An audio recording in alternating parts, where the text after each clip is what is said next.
आशीर्वाद भैया जी के चैनल लगा हुआ गीत का आनंद देखा था। सोशल मीडिया इतना तगड़ा चलत भाई आज के जमाने में।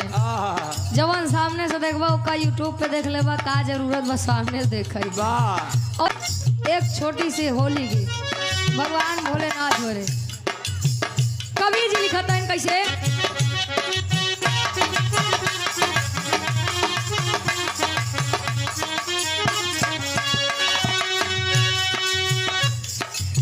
यार भगवान भोलेनाथ जी कैलाश पर्वत पे बैठा है। वृंदावन में कन्हैया जी रास रचावत है। यार भगवान भोलेनाथ निकलत है रास सुनाई होत बा। कवि जी का लिखे के पड़ा कैसे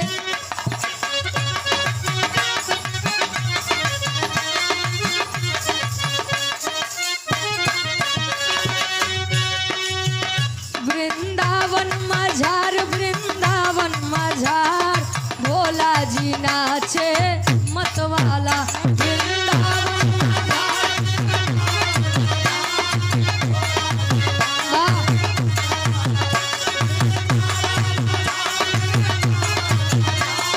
भोला जी नाचे मतवाला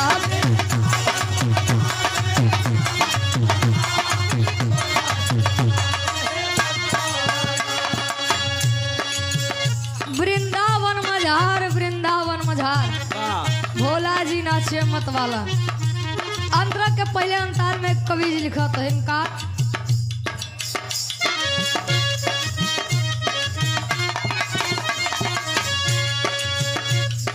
बैठे कैलाश पे आसन लगाई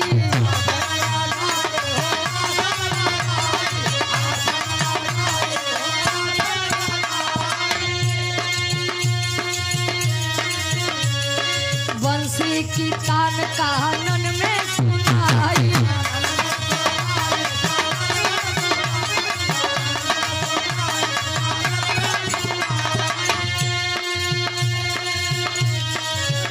चले नंदी सवार भोला जी नाचे मतवाला चले नंदी सवार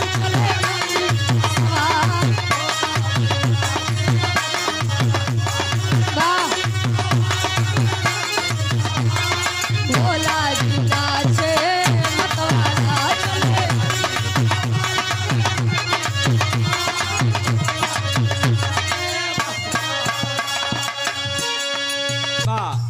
बैठे कैलाश पे आसन लगाई कैलाश पर्वत पे आसन लगाए हैं। यार रास के जब देखा तो दृश्य भगवान भोलेनाथ के कान में बंसी के मधुर ध्वनि गए तब भगवान भोलेनाथ कहे सती अब बर्दाश्त नहीं बा।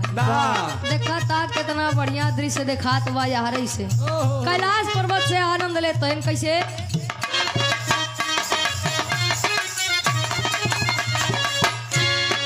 गिरधर गोपाला है रास रचाए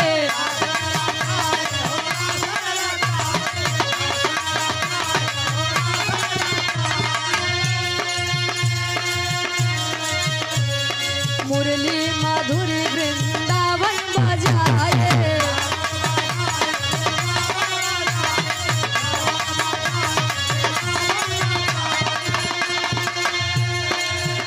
संगे गोपियन हजार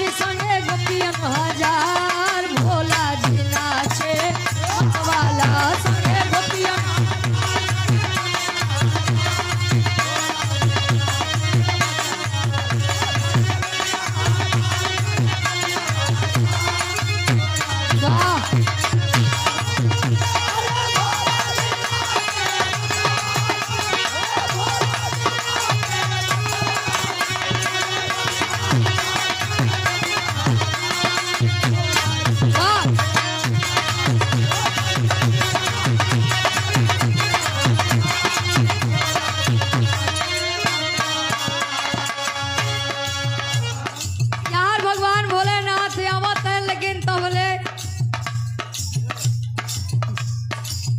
रास्ता रोक के बड़े खड़ी आई यमुना जी कहे स्वामी अंदर जाए बड़े वंचित बा कहे नहीं आपका पता नहीं बा हम देवों के देव महादेव जी है अंदर नहीं जा सकते। कहे चाहिए जो हो, लेकिन ये अंदर जाने की अनुमति नहीं है। कहन काहे बरे कहन हुआ सिर्फ है और सिर्फ नारी है, नारी काहे हुआ रास भगवान कन्हैया करत है नारी। अच्छा ये दादाजी के द्वारा 51 रुपए का महान आशीर्वाद हमारे गुरु जी खाते।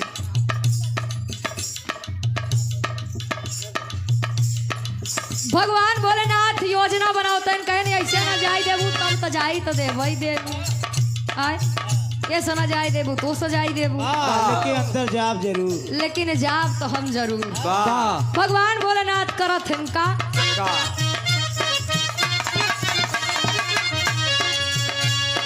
भोला दिए हैं तब जुगती लगाई,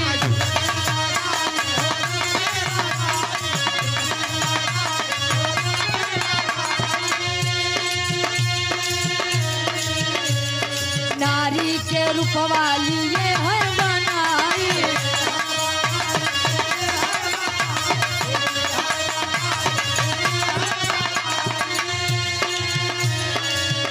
किए सोर हो श्रृंगार, किए सोर हो श्रृंगार, भोला जी नाचे मतवाला, किए सोर हो श्रृंगार, किए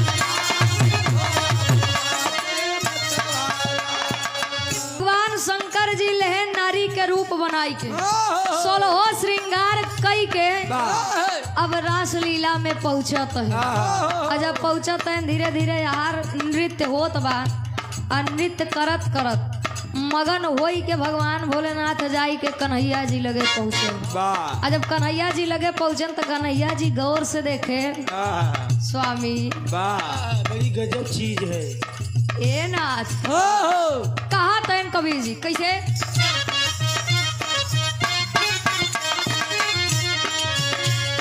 नाचता नाचता कृष्ण नियराए,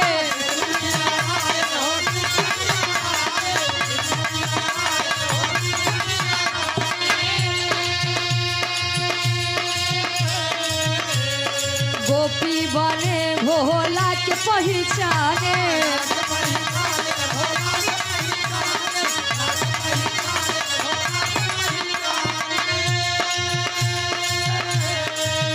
हंसे देख कर तार, हंसे देख कर तार, भोला जी नाचे मतवाला हंसे।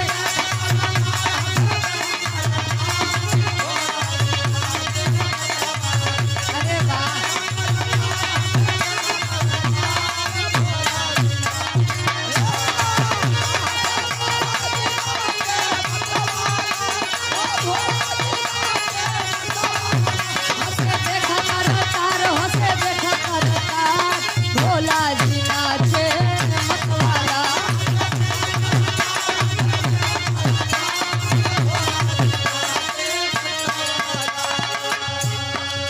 कन्हैया जी लगे जब शंकर जी पहुंचन तक कहन का नाथ मतलब आवे बरे का कह डाले है रूप चेंज कैली है कहन अब का करी बर्दाश्त नहीं होत रहन। भगवान कन्हैया हंस के कहा कहन चला ठीक बा आई तो गा तो सुना यह रूप का दुनिया कोने नाम से जाने। आखिरी बंद में कवि जी लिखत नहीं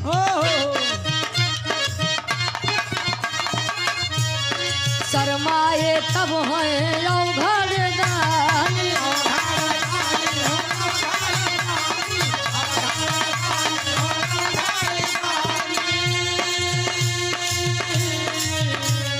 माधव बोले है मधुरी बाई,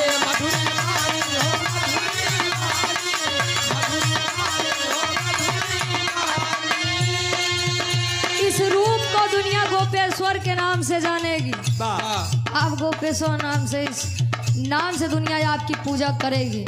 कहे का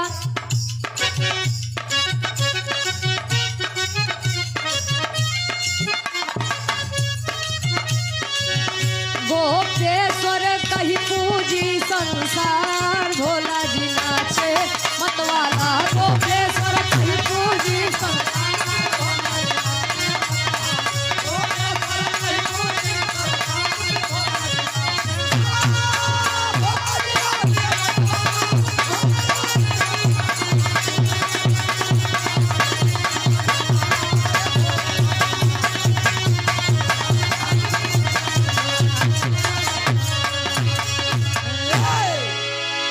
गुरु जी के नंबर